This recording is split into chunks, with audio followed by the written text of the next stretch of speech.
have these booms. Eventually our OR lights that we're currently using will be brought over, and there's the same identical set next door, so you'll get to see them. We like the ones that we have so much that we decided to go with the same brand, and they're set up over there. These booms, both TV monitors can be moved into whatever position is easiest or for the best viewing for the surgeon, one on each side. This boom will have our section on here, our cautery machine. Currently what we do is we bring in a machine that has our cautery, and then there's another machine that we bring up for section, and then there's another cart that has our TV on there. So you have all these cords laying on the floor, and all of us have done it. We've tripped on it and accidentally unplugged it, not meaning to. So it's a safety issue as well, on top of all of this wonderful opportunity that we're getting. So this tower here is for anesthesia personnel. All of their gases will come through here. Currently what we use now is it's all plugged into the wall, and we have to go through there to get to the other side, so we're kind of fishing our way through all their cords and tubes, so to speak. Okay, we'll go next door. We have all of our stuff over there. This room here is our sub-sterile room. This room will have a small autoclave in here, so if we would accidentally drop something on the floor, we could bring it right next door here and have it pre-processed and then sterilized. Currently what we have to do is we go through the OR doors, through the corridor, through another set of doors across the hall, then you get to the room where you have to reprocess it. So it would be much more convenient for our staff, and it's right next door. Also more storage for other sterile instruments that we would maybe need, or if the doctor would want those, they're just right in here, we can step out and get them. This room at all times will be set up for an emergency or a stat C-section. Whether it be that we're currently in a case next door, we can still do another case in here, like an emergency of some sort, whatever it may be. These rooms will be set up identically, so it will help for staffing, so we know where everything's located. Again, about 40% more storage. These same booms, so they can be moved around at any spot or location, and you don't have the cords that lay on the floor. These are the lights that I talked to you about. So these can be moved at any position that we would need to for the surgeon to get the proper lighting he would need. Did you have a question? That's quite a light. What's that? I said that's quite a light. Yes, it is. How about using robots for surgery? I'm sorry, what was that? Using robots? Oh, we don't use robots. Well, I guess we do. We're the robots. The red outlets, I've had this asked quite a few times. I think people are a little concerned about if power would go out and we're doing surgery. The red outlets on the towers and our the arms, and there's some on the wall. Those are all hooked up to a generator so that we have backup if power would go out. So.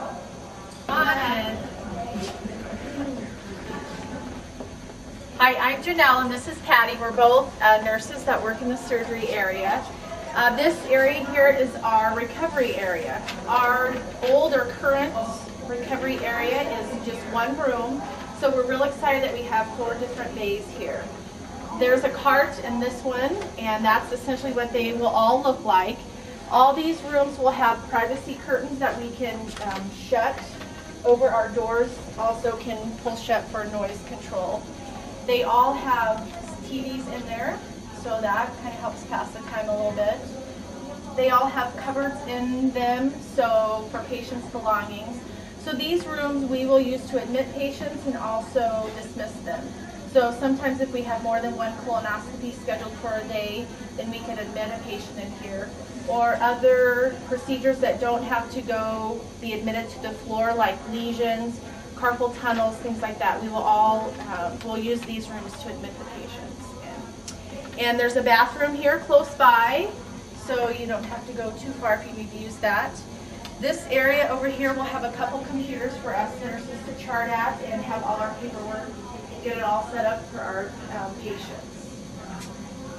Question? You can peek in through the rooms if you'd like. Or our lights also, we have a main one, and then also we have these more kind of soothing ones So we're able to dim those a little bit. And then next, over here, we'll have you meet Sandy and she'll talk to you. Hello. Got me Plymouth represented here. Yippee! Had to come and see. I don't have to say squeeze in anymore because we obviously have the size. So come on in. We'll wait till everyone gets in here.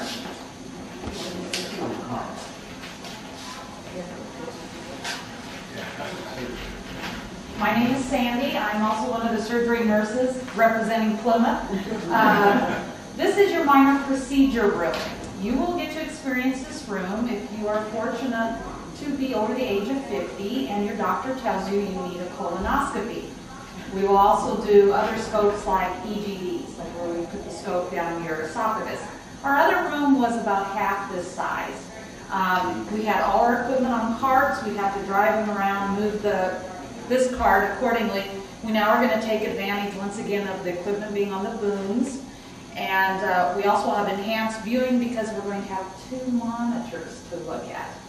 If you have a colonoscopy, you want a restroom close by.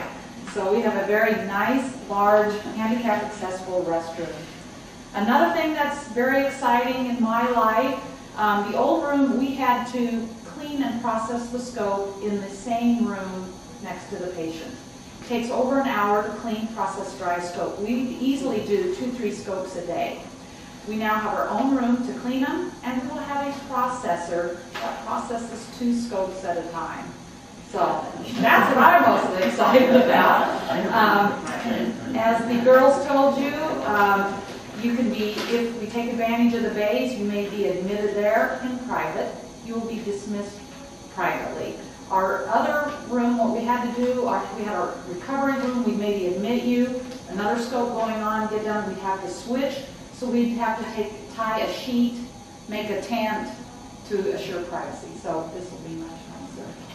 So, any questions about the minor procedure? Oh, I should also say this room is designed, and also its location, it's right next to the trauma room. In a disaster, if we would need this room, it will be fully equipped to handle any overload. So, we're very excited about this room. Okay. All right, thank you. Thanks for coming out.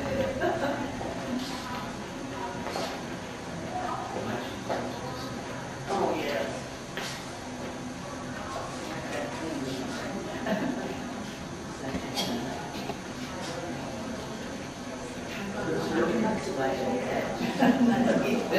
This is the new trauma room. This will be the main emergency room now.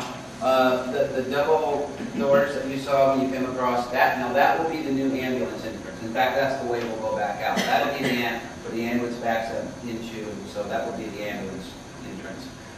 This room is again about half again as big as what our current emergency room is, or our current trauma room is. So we have the sliding glass doors, which will allow the ambulance crew to get the gurneys in and out much easier than just a regular door that we have currently. There is a curtain that goes along there for privacy. So when someone's in here, they'll be able to pull the curtain. The piece of equipment behind there that looks like a big microwave, that's a blanket warmer. And they'll have a larger blanket warmer actually in the OR area too. But again, much more storage than we currently have and much larger area. Any questions? Okay, well, head back out that way, and when you go back out, you look to your right, and that'll be the decontamination room. And I'll explain that a little bit.